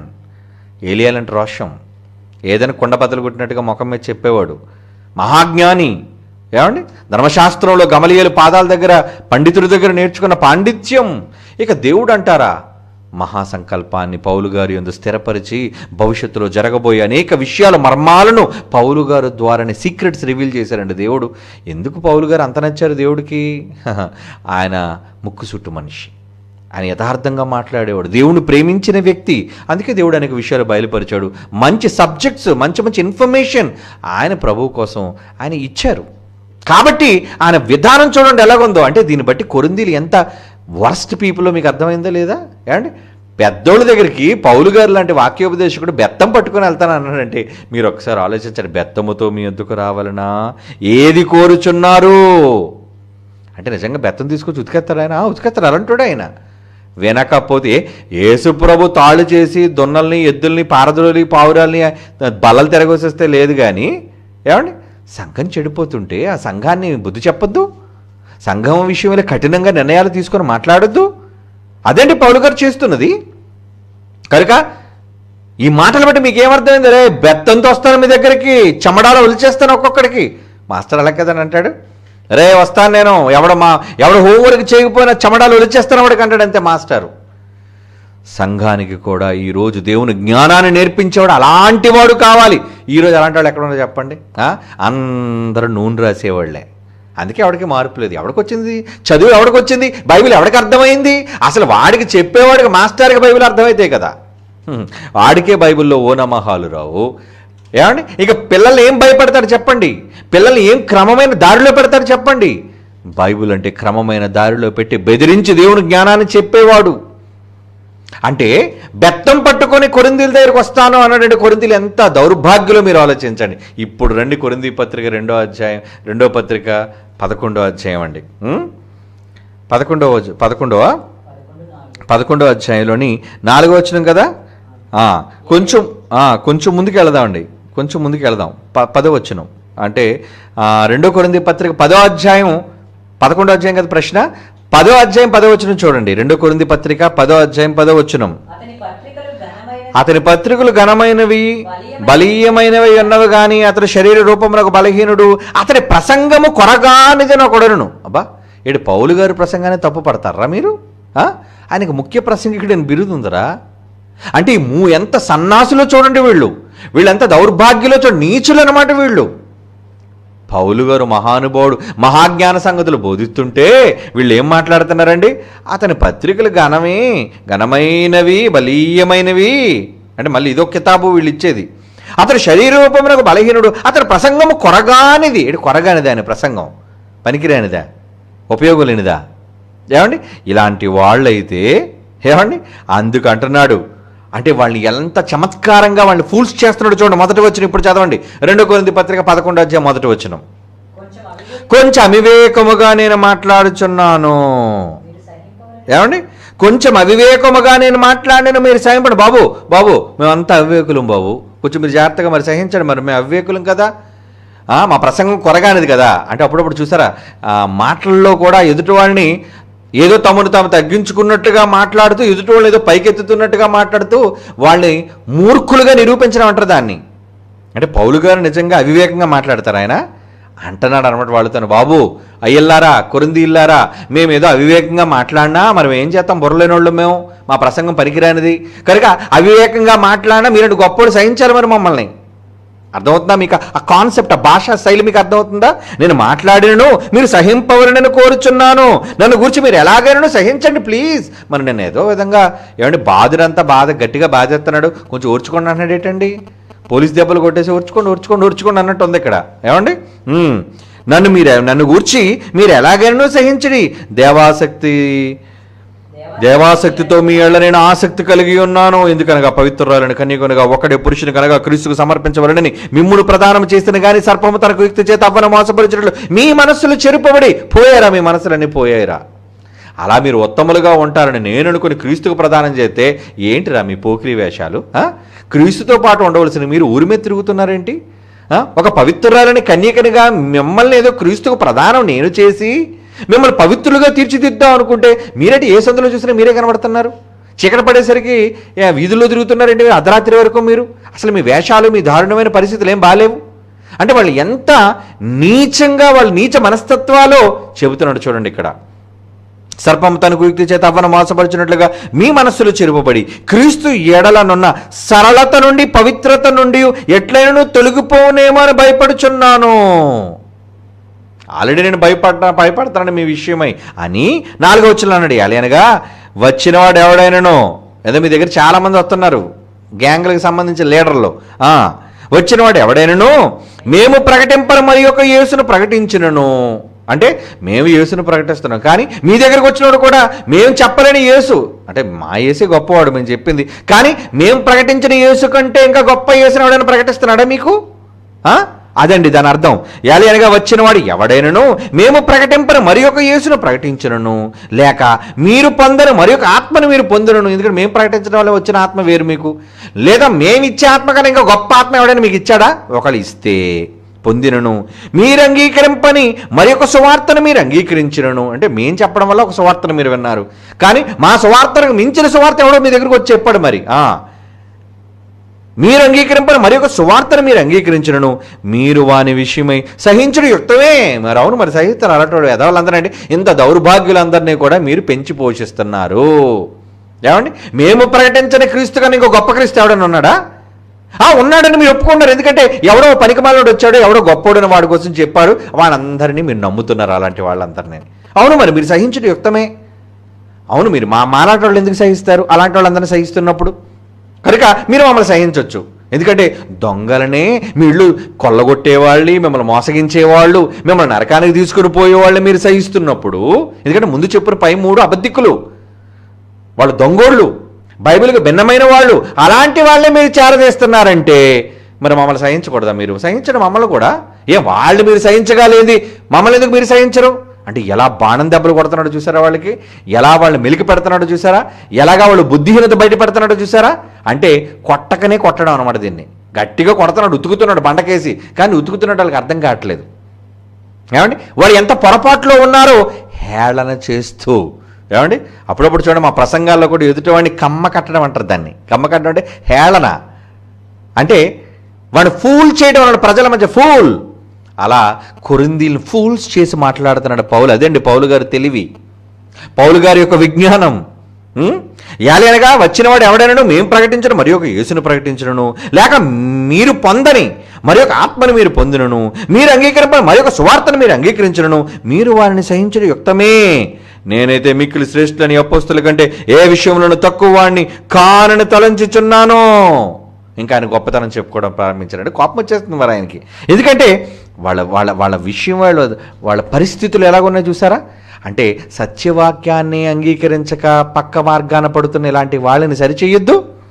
ఎవడో చెప్పిన పరికమాలిన మాటలన్నింటినీ కూడా కొరింథీయులు స్వీకరించే బలహీనులుగా ఉన్నారు అంటే ఎందుకు సహించాలరా మీరందరూ అలాంటి దొంగోళ్ళందరినీ? అసలు ప్రసంగాలు మీరు ఎందుకు వినాలి? ఏమండి, ఎంత స్వచ్ఛమైన వాక్యం మనం చెబుతుంటే చాలామంది ఎంగిలేలు ఉంటారండి. ఏమండి, అందరు ప్రసంగాలు వింటారు. ఎందుకు వింటున్నావు? ఏముందాడు మెసేజెస్లో? కిందకి బొమ్మ వేస్తాడు, ఏమని? మీ కానుక పంపించేయండి. అవునా?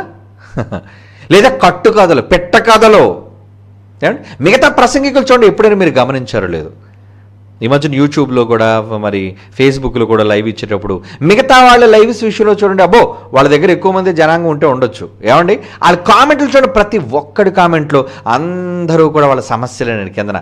నాకు ఒంట్లో బాగాలేదు, నాకు ఇంట్లో బాగాలేదు, నాకు ఆర్థికంగా బాగాలేదు, ప్రేయర్ చేయండి మా కోసం, prayer prayer prayer prayer prayer అంటే వీళ్ళందరూ ఎందుకు వచ్చారనమాట? నీ గోడు వాడితో చెప్పుకోవడానికి వచ్చావా, వాడు చెప్పే దైవవాక్యం వినడానికి వచ్చావా, నువ్వు దేనికి వచ్చావు? ఏదో మన ప్రసంగం వినే వాళ్ళ దగ్గర కామెంట్లు చూడండి, అయ్యా మా కోసం ప్రార్థన చేయండి, అయ్యా మా ఇంట్లో బాగాలేదు, మా ఫైనాన్షియల్ ప్రాబ్లమ్స్ ఉన్నాయి, మాకు ఉద్యోగాలు, ఇటువంటి కామెంట్స్ ఎవడు పెట్టడండి. ఎందుకంటే మన దగ్గరకు వచ్చే సరుకు అలాంటి సరుకు కాదు అది. మన దగ్గరకు వచ్చేవాడు ఏం చెబుతారు, ఏం విందాం, ఏం నేర్చుకుందాం అది. ఎందుకంటే వాడిలా కట్టుకథలు పెట్టకథలు ఎక్కడో జరిగిన ఏమండి వాస్తవాలని అవాస్తవాలని, అవాస్తవాలని వాస్తవాలని ఏమండి కలిపి చెరిపి మార్చి చెప్పేవాళ్ళు వాళ్ళ దగ్గర ఉన్నారు. ఎందుకంటే వాళ్ళకి జనం కావాలి, జనానికి పెట్టకథలు కావాలి. అవునా? ఇప్పుడు జనాలకి పెట్టకథలు కావాలి కాబట్టి ఏం చేస్తారండి, జనామట ఎలాంటి వాళ్ళు బోధకులను పోగు చేసుకుంటారట కదా. ఏమండి నిజంగా పౌలు గారు మాట్లాడుతూ మీ కొరకు ఎలాంటి వాళ్ళని పోగులు చేసుకున్నారట, పెట్టకథలు చెప్పేవాళ్ళని, తప్పుడు జ్ఞానాన్ని నేర్పించే వాళ్ళని. ఏమండి పౌలు అంటారు చూడండి ఆ మాట. నిజంగా పౌలు గారు ఆ మాటలు మాట్లాడుతున్నప్పుడు ఎంత అజ్ఞానులా వీళ్ళు, ఇలాంటి వాళ్ళన మీరు పోగు చేసుకున్నారు, ఎలాంటి దొంగ బోధకులను వీళ్ళు పోగు చేసుకున్నారు చూడండి. సత్యములకు చెవియక 2 తిమోతి పత్రిక అండి 4వ అధ్యాయం, 2 తిమోతి పత్రిక 4వ అధ్యాయం 3వ వచనం, 2 తిమోతి పత్రిక 4వ అధ్యాయం 3వ వచనం, ఎందుకనగా జనులు మంచి బోధ, మీ ఆత్మను రక్షించే శక్తి కలిగిన మాటలు, ప్రపంచంలో ఎవడో బైబిల్ నుంచి వెలికి తీయని సత్యాలు సంగతులు ఇక్కడ ఈ సార్వత్రిక దేవుని సంఘం ద్వారా ప్రకటించబడుతుంటే మీ ప్రార్థన అవసరతల కొరకు కిందన ఈ ఫోన్ నంబర్లకు ఫోన్ చేయండి. ఏం ఫోన్ చేస్తారు అందరూ? అయ్యా మా ఇంట్లో బాగాలేదు, అయ్యా మా సమస్యలు, అయ్యా మా కష్టాలు.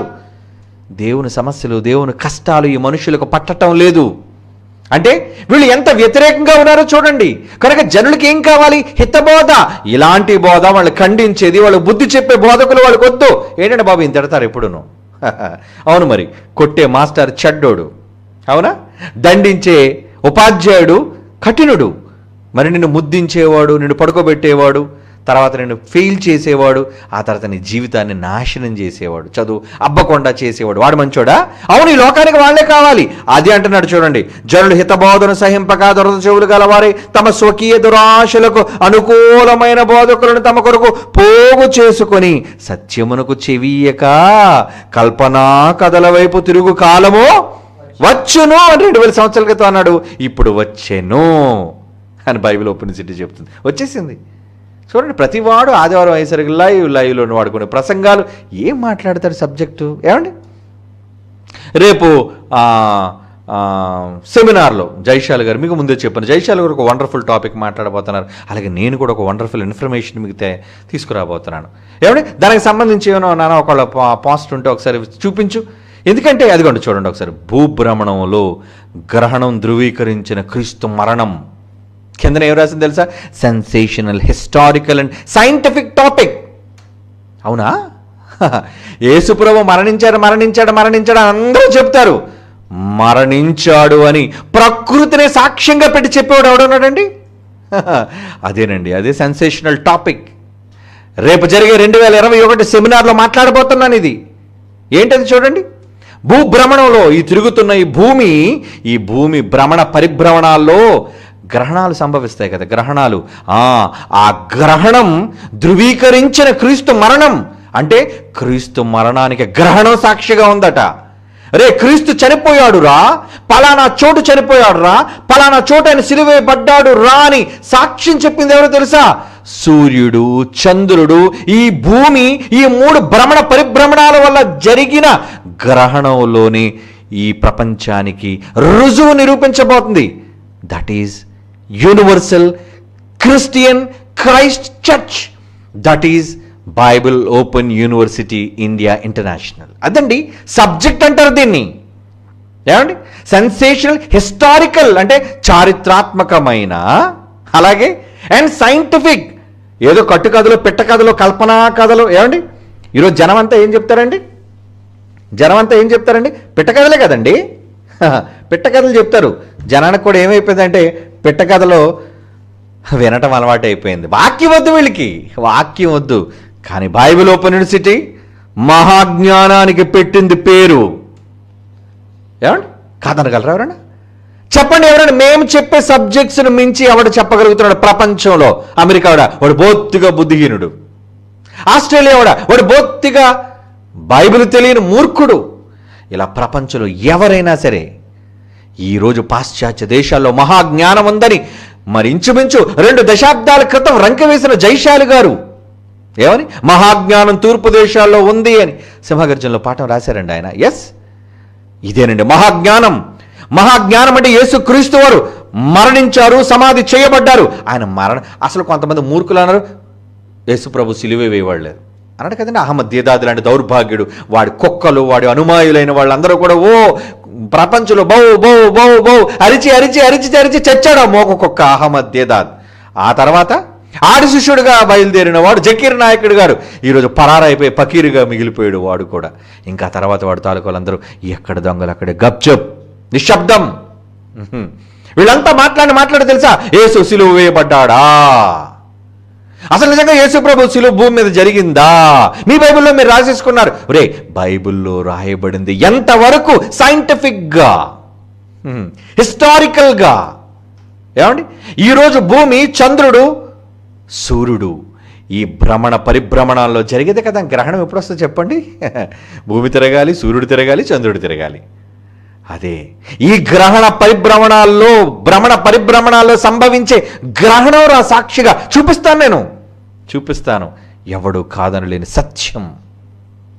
అందుకండి శాస్త్రం.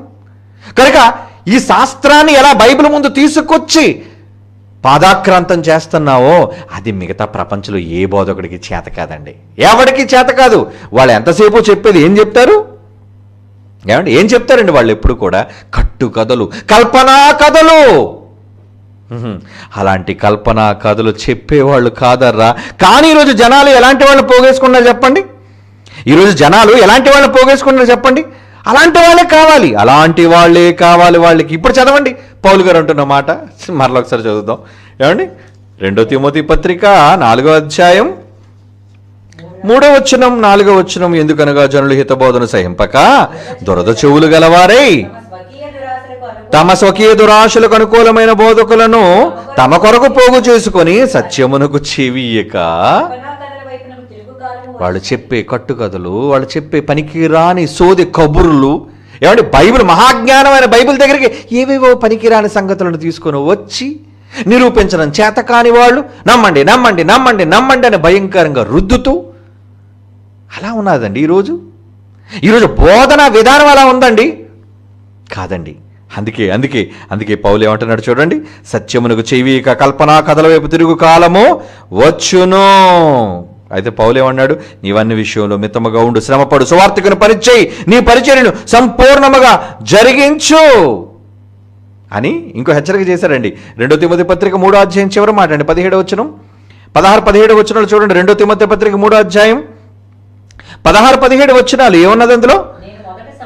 దైవజనుడు 2 తిమోతి పత్రిక 3వ అధ్యాయం 16-17 దైవజనుడు సన్నద్ధుడై ప్రతి సత్కార్యమునకు పూర్ణముగా సిద్ధపడి ఉండినట్లు దైవావేశము వల్ల కలిగిన ప్రతి లేఖనం, ప్రతి మాట దేవుని ఆవేశం వల్ల కలిగింది. ప్రతి లేఖనమును ఉపదేశించుటకు, ఖండించుటకు, తప్పు జరిగితే బెత్తంతో తప్పు దిద్దుటకు, నీతి యందు శిక్ష చేయుటకు ప్రయోజనకరమై ఉన్నది. అందుకే ఖండించు, గద్దించు, బుద్ధి చెప్పు, చెత్త కొట్టేయమంటున్నాడు. అందుకే వాక్యంతో అదే విధానాన్ని ఈరోజు బైబిల్ ఓపెన్ యూనివర్సిటీ అవలంబిస్తుంది.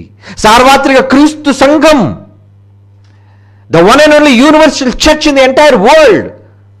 అదేనండి సత్యమునకు పునాది కలిగిన సంఘం, సత్యమునే స్తంభంగా కలిగిన సంఘం. ప్రపంచంలో ఎవరికి తెలియదు ఇటువంటి అంశాలు, ప్రపంచంలో ఎవడు మాట్లాడడు. కాబట్టి ఇలాంటి మూర్ఖులైన వాళ్ళు ఆ రోజు నుంచే ఉన్నారండి పౌలు గారిని ఎదిరించేవాళ్ళు. అందుకే అంటున్నాడు, అవును బాబు మేము మూర్ఖులం, మీరు మమ్మల్ని సహించండి. ఎవడో చెప్పిన పనికిరాని మాటలన్నింటినీ కూడా మేము చెప్పని యేసుని చెప్తే నమ్ముతున్నారు, మేము చెప్పని ఆత్మ మీ దగ్గరికి వచ్చిందని నమ్ముతున్నారు. ఇలాంటివన్నీ నమ్ముతున్నారే, మమ్మల్ని ఎందుకురా నమ్మరు? ఏం తక్కువ మాకు, నేను మిక్కిలి శ్రేష్ఠుని అపోస్తుల కంటే ఏ విషయంలో తక్కువ వాడిని కాను. అందుకేనండి వడ్డిస్తున్నాడు వాళ్ళందరికీ కూడా. అదండి ఏమా కల్పన. 2 కొరింథీ పత్రిక 11:4 అన్నారు, అంగీకరించిన వారిని ఎందుకు సహించాలి? వీరుని గురించి సహిస్తే వారు అనేక మందిని తమతో వెంట పెట్టుకుని వెళ్ళే ప్రమాదం ఉంది కదా. అక్కడ సహించమని అనటం లేదమ్మా, మీరు సహించి తప్పు చేస్తున్నారా బుద్ధిహీనులారా అని సరిదిద్దుతున్నాడు తల్లి. చూసావా ఎంత సబ్జెక్ట్ ఉందో. ఏదో బయట సహించమన్నాడు కాబట్టి మనం అందరూ సహించాలి అన్న అలాగ అర్థమైంది బైబిల్ ఈరోజు చాలామందికి. అలా మీరు అర్థం చేసుకోకండి. అందుకే సందర్భానుసారముగా భావయుక్తంగా ఆలోచించేది ఒకే ఒకటి, the one and only international university, that is BOUI. ఓకేనమ్మా, వెరీ గుడ్ తల్లి, గాడ్ బ్లెస్ యూ. నెక్స్ట్ తర్వాత ప్రశ్నలకు వెళ్ళిపోదాం. ఏమండి తర్వాత ప్రశ్న. వందనాలన్నయ్య, నా పేరు సూర్యప్రకాష్, వయసు 30, JBRC విరుపాపురం. లోకస్వార్త 16:10 మిక్కిలి కొంచెములో నమ్మకముగా ఉండేవాడు ఎక్కువలోనూ నమ్మకముగా ఉండును, మిక్కిలి కొంచెములో అన్యాయముగా ఉండేవాడు ఎక్కువలోనూ అన్యాయముగా ఉండును. అన్నయ్య నా ప్రశ్న, డబ్బు విషయంలో కొంతమంది చిన్న అమౌంట్ అయితే లెక్క చెప్పకుండా యజమానుని సొమ్ము వాడుకుంటారు. కానీ భారీ అమౌంట్ అయితే ఉదాహరణకు ₹1,00,000 ఇచ్చినప్పుడు దాన్ని చాలా జాగ్రత్తగా మరలా అప్పగిస్తారు. మరికొందరు తక్కువ అమౌంట్ ఉన్నంత కాలం లెక్క సరిగానే అప్పగిస్తారు. కానీ యజమానుడు తనను బాగా నమ్మిన తర్వాత ఎక్కువ అమౌంట్ అప్పగిస్తే అంత డబ్బును చూసి ఆశ పుట్టి దానిని దోచుకుంటారు. అంటే కొంచెం సొమ్ము ఉన్నప్పుడు నమ్మకముగా ఉన్న వ్యక్తి అధికమైన వాటిలో అన్యాయం చేశాడు కదా. ఇలాంటప్పుడు లోకాసువార్త 16:10 వారి విషయంలో ఎలా నెరవేరినట్లు? అసలు కొంచెం విషయంలో నమ్మకంగా ఉన్నవాడే ఎక్కువ విషయంలో నమ్మకంగా ఉంటాడు. అంటే ఇక్కడ మీరు అంటున్నట్టుగా ఏదో ₹1,00,000 విషయంలో జాగ్రత్తగా ఉన్నాడు, చిన్న విషయంలో ₹1,000 విషయంలో తేడా జరుగుతుందన్న. నో. అమ్మ ఒక విషయం, సారీ నాన్న, నువ్వు పేరు మగవాడు కదా, సూర్యప్రకాష్. ఇప్పుడు లోకాసువార్త 16:10 నువ్వేదో ఒక ఎగ్జాంపుల్ అనేసుకొని ఆ ఎగ్జాంపుల్లో ₹1,00,000 దగ్గర అయితే జాగ్రత్తగా ఉంటాడు, కానీ ₹1,000 విషయంలో 2,000 విషయంలో అవకతవకలు జరుగుతాయి. నో, ఎక్కడ అవకతవకలు అనేది జరగకూడదు. సిస్టమ్ అంటే సిస్టమ్. బ్యాంక్ ఉందనుకోండి, ఎప్పుడైనా బ్యాంక్కి వెళ్ళండి, లేదంటే మీరు ఎవరైనా బ్యాంక్ ఉద్యోగులు ఫ్రెండ్స్ కానీ బంధువులు కానీ ఉంటే వాళ్ళని అడగండి. క్యాషియర్ దగ్గర ముందుకు వెళ్ళి అడగండి, ఏమండి బ్యాంక్ లావాదేవీలు ప్రారంభమైన రోజు నుంచి తిరిగి ఆ రోజు లావాదేవీలు ముగిసిన తర్వాత అకౌంట్ అనా పైసలతో సహా అప్పచెప్పాలి. ఏమండి ఈరోజు మొత్తం జరిగిన ట్రాన్సాక్షన్స్ 10 కోట్ల, 10 లక్షల, 10,000, ఏమండి 10 పైసలు అని చెప్పాలి. తెలుసా మీకు? 10 పైసల దగ్గర కూడా లెక్క ఏంటండి అంటే, అవును మరి దొంగలైతే 10 పైసలు కింద, లేదంటే 50 పైసలు, ₹1 70 పైసలు మోసగిస్తారనుకుంటున్నారా? లెక్క అంటే చిన్న విషయంలోనూ లెక్కే, పెద్ద విషయంలోనూ లెక్కే. చిన్న విషయంలో పట్టించుకోవట్లేదు అంటే వాడు లెక్కలు సరిగ్గా చూడటం లేదని, కానీ నిజానికి చిన్న విషయంలో కూడా లెక్కలు చాలా జాగ్రత్తగా చూడాలి.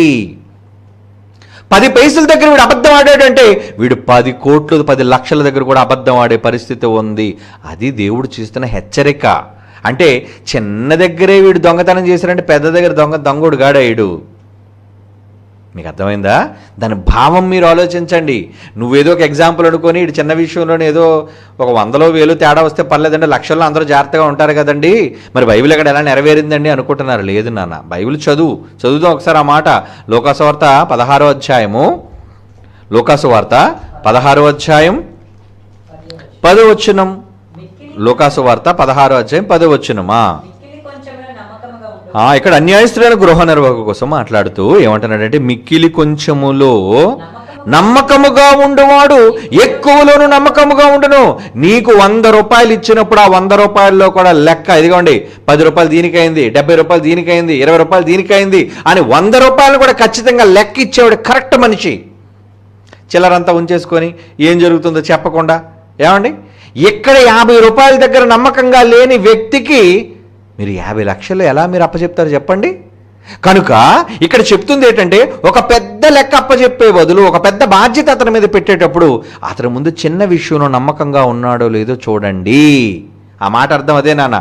మిక్కిలి కొంచెములో నమ్మకముగా ఉన్నవాడు, ఏమండి ఇచ్చిన ₹1000, అయ్యా మీరు నాకు ₹1000 ఇచ్చారు కదండి, ఖర్చులు ఎన్ని అయ్యాయండి, ఇదిగోండి మిగిలిన ₹250 మిగిలయ్యా, ₹750 పలానాదానికి ఖర్చు అయిందని ఆ ₹250 చివరకు అనా పైసలతో సహా అప్పగించడం. అయ్యా ఇదిగోండి ఇంకొక ₹2 ఎక్స్ట్రా మిగిలిందయ్యా అని ₹2 కూడా ఇచ్చాడు అంటే అలాంటి వ్యక్తి నమ్మదగినవాడు.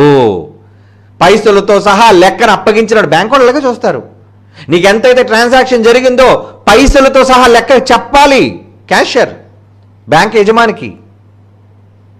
నీకు అర్థమవుతుందా? బ్యాంక్ మేనేజర్కి ఆ అకౌంట్స్ అన్ని అప్పచెప్పాలి. పోనీ 10 పైసలే కదండి, ఏదో ₹1 కదండి, ₹1 విషయంలో పెద్ద తేడా ఉంది. నో నో నో నో, రూపాయి విషయంలో కూడా తేడా రావడానికి వీల్లేదు. 10 పైసల విషయంలో కూడా తేడా రావడానికి వీల్లేదు. అదే అంటున్నాడు ఇక్కడ. మిక్కిలి కొంచెంలో నమ్మకముగా ఉండోడు ఎక్కువలోనూ నమ్మకముగా ఉండును, మిక్కిలి కొంచెంలో అన్యాయముగా ఉండోడు ఎక్కువలోనూ అన్యాయముగా ఉండును. ఇది ఎగ్జాంపుల్ చెప్పాడంటే ఒక వ్యక్తి మంచివాడో చెడ్డవాడో అని నువ్వు తేల్చాలి అంటే చిన్న విషయంలో నమ్మకంగా ఉన్నవాడే పెద్ద విషయంలో కూడా నమ్మకంగా ఉంటాడు. ₹1 దగ్గరే కకృతి పడిన వాడు, ఏమండి, ₹1 దగ్గర ₹1 విషయంలో కకృతి పడిన వాడు ఇక 100,000, 1,00,000 దగ్గరకు వచ్చితే వాడు కకృతి పడ్డా ఖచ్చితంగా కకృతి పడతాడు. కనుక చిన్న విషయంలో కూడా అనా పైసలతో సహా లెక్క అప్పచెప్పేవాడినే మీరు నమ్మాలి అని బైబిల్ హెచ్చరిక చేసి చెప్పిన మాట నాన్న. ఎందుకంటే అదొక సందర్భం. అన్యాయస్తులైన గృహ నిర్వాహకుడి కోసం చెబుతున్న మాటలలోని భాగమే తప్ప మరొకటి ఏం కాదు నాన్న. ఓకే, నన్ను అపార్థం చేసుకోకుండా ఆ మాట. నెక్స్ట్ క్వశ్చన్ తర్వాత, ఏమండి, క్రీస్తునామములు అందరికీ వందనాలు. పేరు లక్ష్మణ్, వయసు 28, కరప. ఏమండి, కడప, సరే కరప. అన్నయ్య, నా ప్రశ్న, మా ఊర్లో ఒక బోధకుడు ఉన్నాడు, అతను చనిపోయాడు, అయితే అతని కొడుకు నడిపిస్తున్నాడు, అతడు బాప్తీసం తీసుకోలేదు. అయితే నా ప్రశ్న ఏంటంటే, బాప్తీసం తీసుకోకుండా సంఘాన్ని నడిపించవచ్చా? మరొకటి సంఘాన్ని నడిపించాలి అంటే ఉండే అర్హతలు ఏంటి? దయచేసి వివరించండి. ఏనానా, కాపరి కొడుకు చచ్చిపోయిన వెంటనే కాపరికి రావడానికి ఇదేమన్నా గవర్నమెంట్ పోస్టా? ఉద్యోగం అనుకున్నారు ఏంటి? అతను చచ్చిపోయిన తర్వాత అతని పోస్టు ఇతనికి వచ్చేయడానికి? లేదా రాజకీయం అనుకున్నారా? మినిస్టర్ గారు చచ్చిపోయారు కాబట్టి మినిస్టర్ గారు కూతురు కానీ కొడుకు కానీ పోస్టుకి నిలబెట్టేద్దాని. This is Bible. ఇది దేవుని సామ్రాజ్యం. ఈ సామ్రాజ్యాన్ని నడిపించడానికి బైబిల్ బాగా తెలిసిన వాళ్ళై ఉండాలి, బైబిల్ అర్హతలు కలిగిన వాళ్ళుగా ఉండాలి. ఎవరు పడితే వాళ్ళు బోధకులుగా ఉండడానికి వీల్లేదు నాన్న. అయ్యగారు పెద్ద ప్రసంగికులండి కనుక అయ్యగారు ప్రసంగికులు కాబట్టి అయ్యగారు కడుపున పుట్టిన వాళ్లే వారసులు అనుకుంటారా? లేదు. వారసత్వం అంటే గర్భాన్ని బట్టి రక్తాన్ని బట్టి వచ్చేది కాదు, అది సబ్జెక్ట్.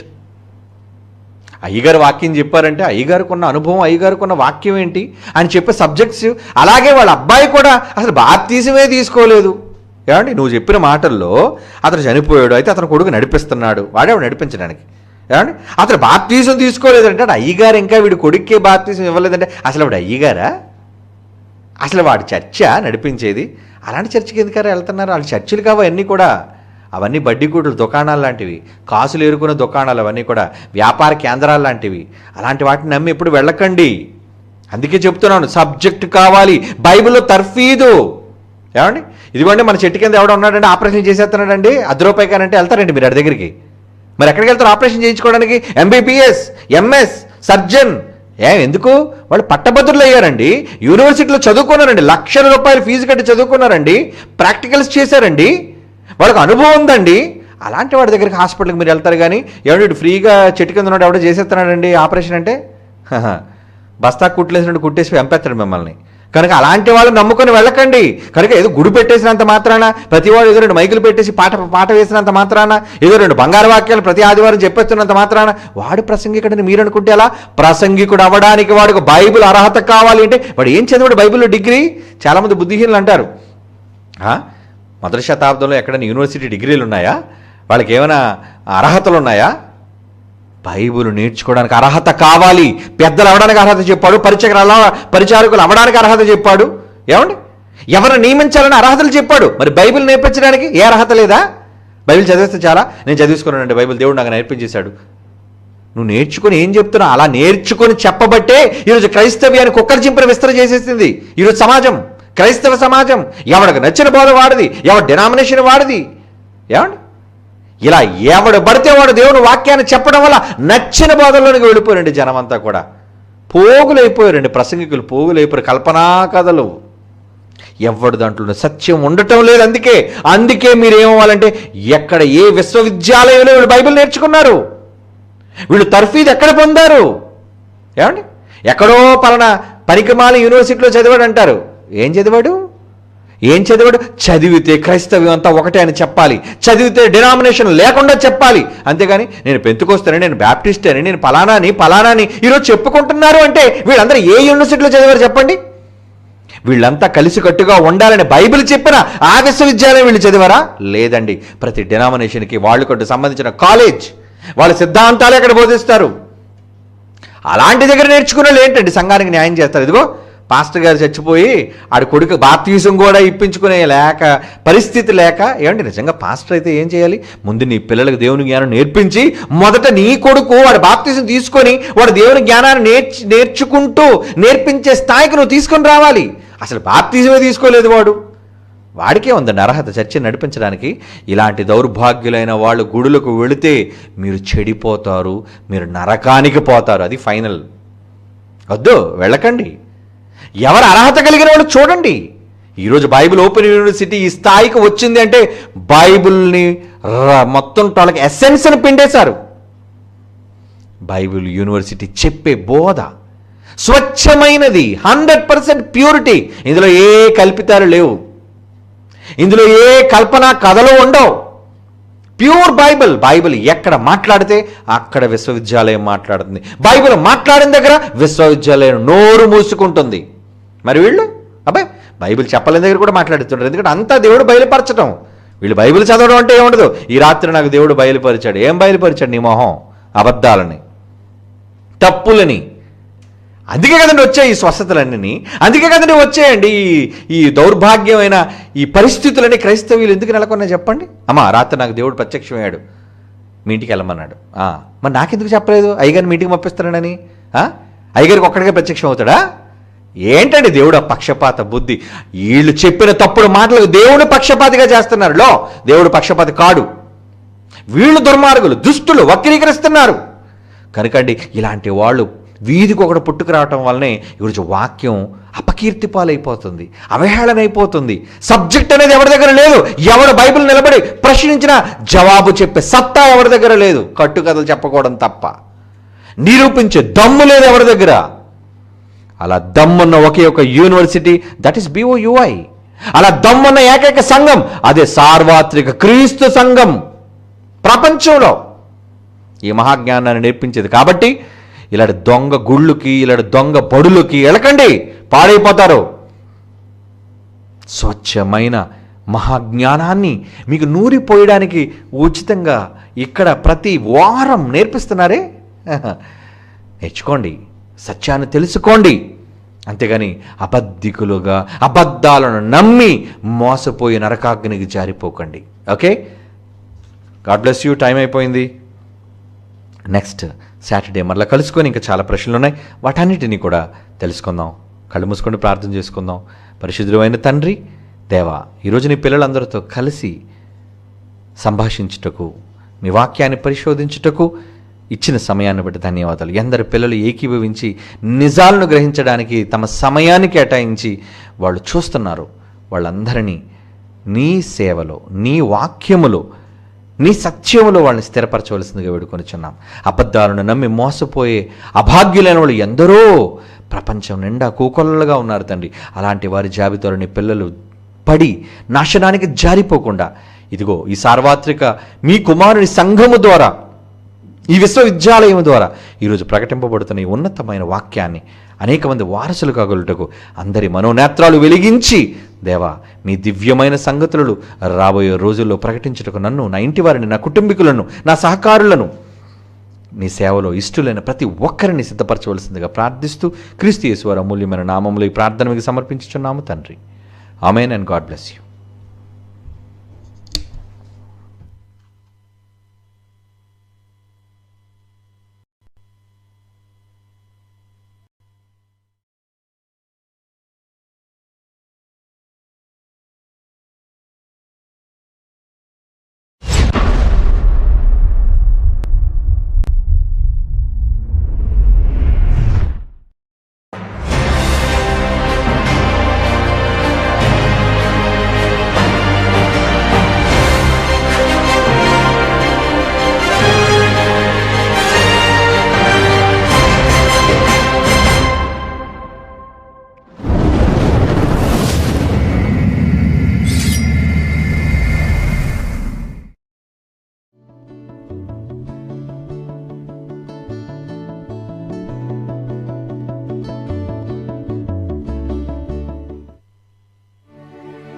ఒకని నుండి వచ్చిన నరులు ఒక్కలా ఎందుకు లేరు? ఎందుకు మనుష్యుల రూపాలు మారిపోతున్నాయి? నరులందరి రూపాలు దేవుడివేనా? అయితే దేవుని ఎన్ని రూపాలు? అందుకే ఈ పాట వినండి.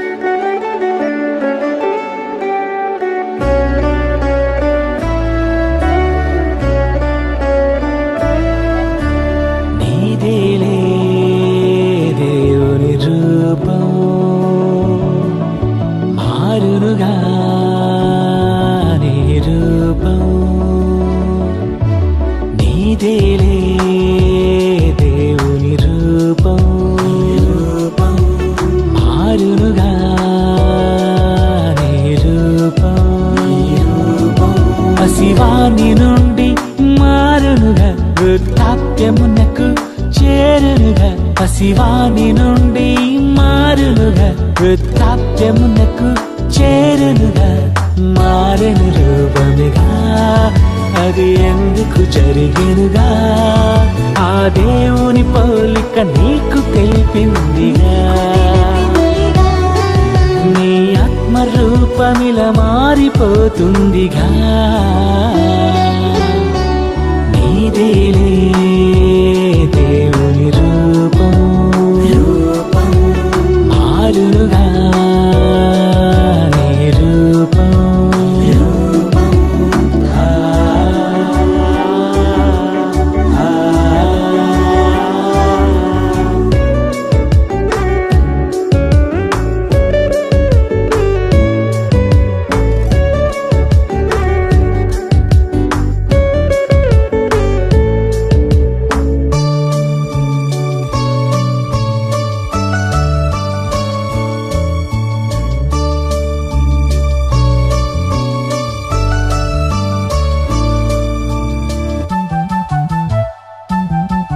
పసివానిగా పుట్టావు, ముసలివానిగా మారిపోయావు. ఎందుకిలా అవుతున్నావు? నీలో జరిగే మార్పు గుర్తించకున్నావు.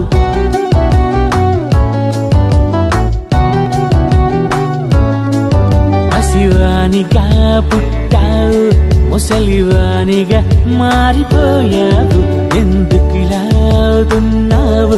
నీలో జరిగే మార్పు గుర్తించకున్నావు. బాహ్య పురుషుడు కృషించును, ఆంతర్య పురుషుడు దినదినము మారిపోవును.